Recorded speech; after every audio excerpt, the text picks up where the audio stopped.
بسم اللہ الرحمن الرحیم۔ السلام علیکم ورحمۃ اللہ وبرکاتہ۔ امید ہے کہ آپ سب ایمان، صحت، عافیت اور برکت کے ساتھ ہوں گے۔ آج ہم شمائل ترمذی کا سبق نمبر 35 پڑھیں گے، جس کا عنوان ہے باب ما جاء فی صفت ازار رسول اللہ صلی اللہ علیہ وسلم، یعنی کہ باب جو کہ آیا ہے نبی کریم صلی اللہ علیہ وسلم کے تہبند مبارک کے بیان میں۔ ازار یہ عذور ان سے ماخوذ ہے جس کے معنی ہے مضبوطی سے باندھنا۔ ازار بوزن باب افعال اور بمعنی مفعول کے ہے، یعنی کہ ما یؤتذر بھی، پھر اس سے چادر مراد لی جانے لگی۔ پھر جب اس میں مزید تخصیص کی گئی تو پھر اس کا یہ معنی ہوا کہ ہر وہ چیز جو اسفل بدن پر باندھی جائے اس کو ازار کہتے ہیں۔ ازار کا لغوی ترجمہ جو ہے وہ تہبند ہے، لیکن لغتاً اطلاق ازار اور سراویل دونوں پر آتا ہے، مگر عرب کی عام عادت جو تھی وہ تہبند کے استعمال کی تھی، چونکہ یہ سلا ہوا نہیں ہوتا تھا، اس لیے اب صرف یہ تہبند کے معنی میں ہی استعمال ہوگا۔ تو اس باب میں 4 احادیث ذکر کی گئی ہیں جن میں نبی کریم صلی اللہ علیہ وسلم کے تہبند باندھنے اور صحابہ کرام رضی اللہ تعالی عنہما کا آپ کی کامل اتباع کا بیان ہے۔ سراویل اگرچہ بدن کو زیادہ چھپانے والا ہے، نبی کریم صلی اللہ علیہ وسلم نے خریدا بھی تھا، یعنی کہ آپ سے خریدنا بھی ثابت ہے اور پسند کرنا بھی، یہاں تک کہ وصال کے بعد ترکے میں سراویل یعنی پجامہ موجود تھا، مگر محققین حضرات کی رائے یہ ہے کہ قوی احادیث میں پہننے کی صراحت نہیں ہے۔ امام بیجوری رحمہ اللہ کی بھی یہی تحقیق ہے کہ راجح قول پہننے کا عدم ثبوت ہے۔ نبی کریم صلی اللہ علیہ وسلم کا اکثر معمول تہبند باندھنے کا تھا اور چادر اوڑھنے کا، اور سراویل یعنی پجامہ بھی پسند تھی، تو اس لیے شرعاً تہبند اور سراویل دونوں کا استعمال جائز ہے اور اس میں کوئی حرج نہیں ہے۔ اسی طرح ابن جوزی رحمہ اللہ عروہ بن زبیر رضی اللہ تعالی عنہ سے نقل کرتے ہیں کہ نبی کریم صلی اللہ علیہ وسلم کی چادر کی لمبائی 4 ہاتھ اور چوڑائی 2.5 ہاتھ تھی۔ اسی طرح ابن القیم رحمہ اللہ نقل کرتے ہیں کہ 6 ہاتھ لمبی تھی۔ اسی طرح ابن القیم رحمہ اللہ نے نقل کیا ہے کہ 6 ہاتھ لمبی، 3 ہاتھ اور 1 بالش چوڑی تھی، جبکہ تہبند مبارک 4 ہاتھ اور 1 بالش لمبا اور 2 ہاتھ چوڑا تھا۔ ابن القیم رحمہ اللہ فرماتے ہیں کہ نبی کریم صلی اللہ علیہ وسلم نے سراویل یعنی کہ پجامہ خریدا ہے، اور ظاہر ہے پہننے ہی کے لیے خریدا ہے۔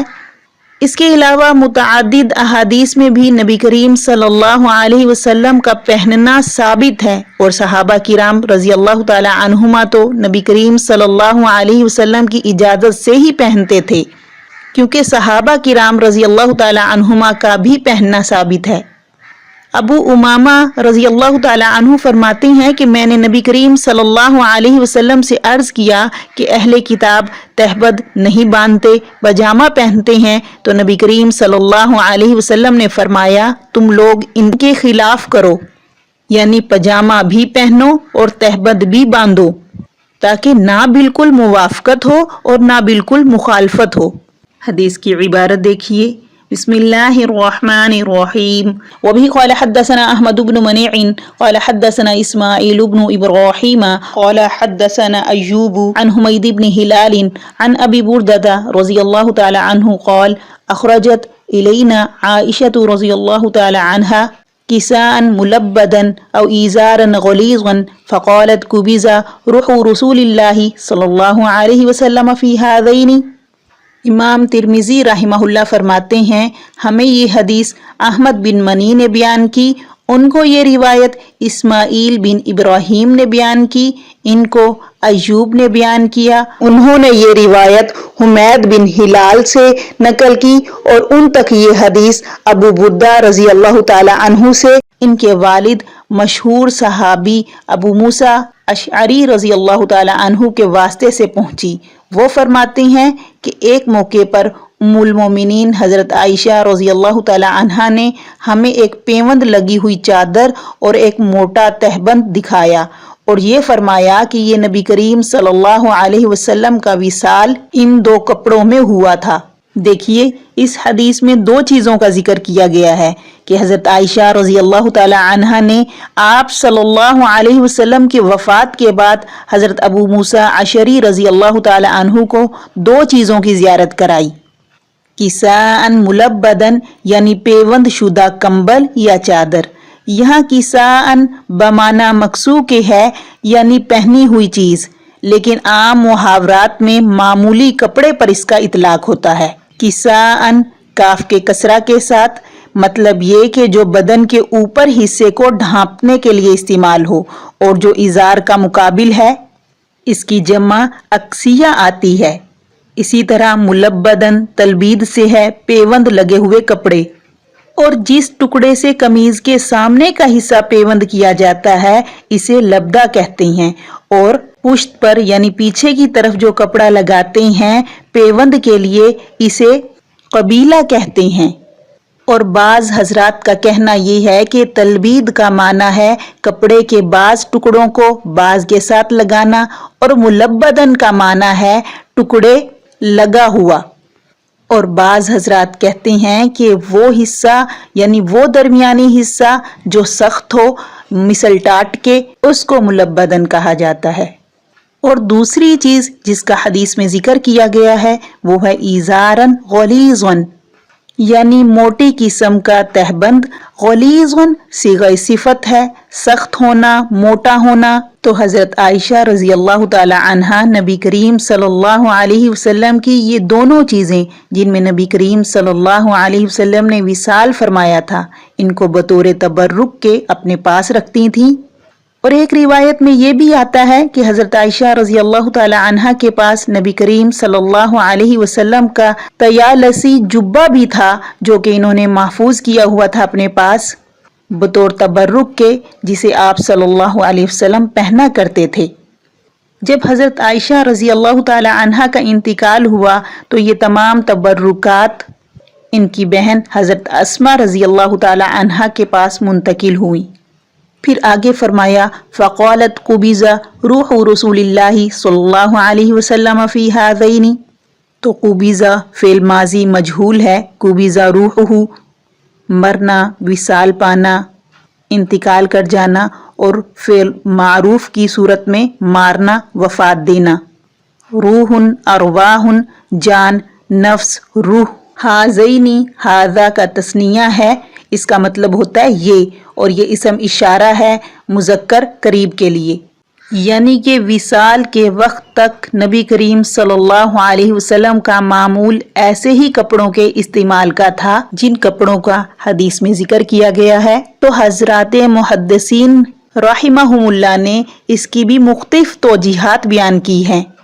کہ نبی کریم صلی اللہ علیہ وسلم تکلف نہیں فرماتے تھے۔ شیخ عبد الرؤف فرماتے ہیں کہ حدیث میں یہ اشارہ کیا گیا ہے کہ انسان کے لیے یہ مناسب ہے کہ اپنی آخری عمر میں زینت کو ترک کر دے اور اس کا رجحان سادگی کی طرف ہو جائے۔ اور ایک یہ توجیہ بھی بیان کی ہے کہ وصال کے وقت ایسے کپڑوں کا استعمال انتہائی درجے کی تواضع، عاجزی اور عبدیت پر محمول کیا جا سکتا ہے، کیونکہ اس وقت فتوحات کے دروازے کھل چکے تھے، وسعت بھی آ گئی تھی، اسلامی ریاست بھی قائم ہو چکی تھی، خیبر کی فتح کے بعد مسلمانوں کی مالی حالت بھی مستحکم ہو گئی تھی، پھر فتح مکہ کے بعد دوسرے ممالک سے ہدیے اور بادشاہوں کی طرف سے تحائف کا سلسلہ بھی شروع ہو گیا تھا، مگر آپ صلی اللہ علیہ وسلم کا وہی حال رہا جو پہلے تھا، اور یہ حال نبی کریم صلی اللہ علیہ وسلم کا اختیاری تھا۔ یہاں پر امام نووی رحمہ اللہ فرماتے ہیں کہ نبی کریم صلی اللہ علیہ وسلم کو دنیاوی لذات اور ان کی نعمتوں سے اعراض تھا، اور یہ حدیث اور اس جیسی احادیث اس بات کی دلیل ہیں، کیونکہ باریک عمدہ کپڑا بسا اوقات عجب، غرور اور تکبر پیدا کرتا ہے، جبکہ موٹا، سادہ اور فقیرانہ لباس تواضع، انکساری اور عبدیت کا باعث بنتا ہے۔ اس لیے نبی کریم صلی اللہ علیہ وسلم ان دو پیوند لگی چادر اور موٹا تہبند کا پہننا پسند فرمایا کرتے تھے۔ اور یہاں پر یہ بات یاد رکھیے کہ یہ آپ صلی اللہ علیہ وسلم کا اکثر لباس تھا، یعنی معمول یہی تھا، ورنہ بعض اوقات عمدہ کپڑا بھی پہننا ثابت ہے جو بعض دینی مصالح کی وجہ سے تھا، اور چھوڑنا یعنی ترک کرنا یہ تکلف کی وجہ سے تھا۔ جیسا مہیا ہو گیا پہن لیا، یہ نہیں کہ عمدہ کپڑے سے نبی کریم صلی اللہ علیہ وسلم نے اعتراض فرمایا ہو، ٹھیک ہے؟ عمدہ کپڑا پہننا بھی ثابت ہے، لیکن معمول آپ کا جو تھا وہ ایسے کپڑے پہننے کا تھا جس میں تکبر، عجب پیدا نہ ہو۔ اگلی حدیث کی عبارت دیکھیے، وَبِهِ قَالَ حَدَّثَنَا مَحْمُودُ بْنُ غَيْلَانَ قَالَ حَدَّثَنَا أَبُو دَاوُودَ عَنْ شُعْبَةَ عَنِ الْأَشْعَثِ بْنِ سُلَيْمٍ قَالَ سَمِعْتُ عَمَّتِي تُحَدِّثُ عَنْ عَمِّهَا قَالَ بَيْنَمَا أَنَا أَمْشِي بِالْمَدِينَةِ إِذَا إِنسَانٌ خَلْفِي يَقُولُ ارْفَعْ إِزَارَكَ فَإِنَّهُ أَتْقَى وَأَبْقَى فَالْتَفَتْتُ فَإِذَا هُوَ رَسُولُ اللَّهِ صَلَّى اللَّهُ عَلَيْهِ وَسَلَّمَ فَقُلْتُ يَا رَسُولَ اللَّهِ انما هي بردة ملهاه قال اما لك في اسوة فنظرت فاذا ازاره الى نصف ساقيه۔ امام ترمذی رحمہ اللہ فرماتے ہیں کہ ہمیں ہمارے استاد محمود بن غیلان نے یہ حدیث بیان کی، ان کو اس روایت کی خبر ابو داؤد نے کی، انہوں نے شعبہ سے، اور پھر انہوں نے اشعث بن سلیم کے حوالے سے بیان کی۔ وہ کہتے ہیں کہ میں نے اپنی پھوپھی سے یہ روایت ان کے چچا کے حوالے سے نقل کی، ان کا نام عبید بن خالد تھا۔ وہ کہتے ہیں کہ میں مدینہ میں ایک مرتبہ جا رہا تھا کہ میں نے ایک شخص کو اپنے پیچھے یہ کہتے سنا کہ تہبند اوپر کو اٹھاؤ کہ اس سے نجاست ظاہری اور باطنی تکبر وغیرہ سے محفوظ رہتا ہے۔ میں نے کہنے والے کی طرف متوجہ ہو کر دیکھا تو وہ نبی کریم صلی اللہ علیہ وسلم تھے۔ میں نے عرض کیا کہ حضور یہ ایک معمولی سی چادر ہے، اس میں کیا تکبر ہو سکتا ہے اور کیا اس کی حفاظت کی ضرورت ہے؟ تو نبی کریم صلی اللہ علیہ وسلم نے فرمایا اگر کوئی مصلحت تیرے نزدیک نہیں تو کم از کم میرا اتباع تو کہیں گیا ہی نہیں ہے۔ میں نے نبی کریم صلی اللہ علیہ وسلم کے ارشاد پر نبی کریم صلی اللہ علیہ وسلم کے تہبند کو دیکھا تو نصف پنڈلی تک تھی۔ حدیث کی تشریح دیکھیے، قال بینما انا امشی بالمدینتی، تو یہاں پر مضارع کا صیغہ استعمال کیا گیا ہے گزشتہ حال کے استحضار کے لیے، مطلب یہ کہ یہاں پر با فی کے معنی میں ہے، یعنی بینما امشی فی المدینتی۔ پھر آگے فرمایا اذا انسان خلفی یقول، یہاں پر اذا مفاجات کے لیے ہے کہ کسی شخص نے مجھے پیچھے سے آواز دی۔